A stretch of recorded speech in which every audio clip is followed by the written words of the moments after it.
આ ગાડામાં જાનું આવતી ગાંડી ભાભે પાછળથી આગળ ઊંચું થયું. હવે તારા વજન થી એને ફેર પડે. ખાસો મમરામાં ઊંચો ન થાય હું આમ બેસ.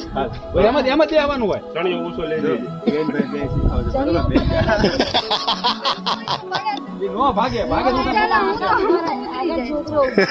વારે તો હું વાત તારે ઠેકડો કરીને ઘા ઉતરી જાવ. આદત ઉભો છે તમને લેજો, મારી મમ્મીને મોકલી હતી બહુ હસતે.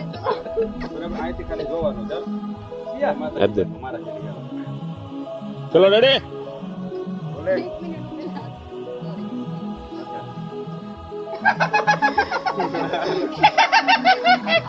બસ. ચલો. ચલો રોલ કેમેરા એક્શન.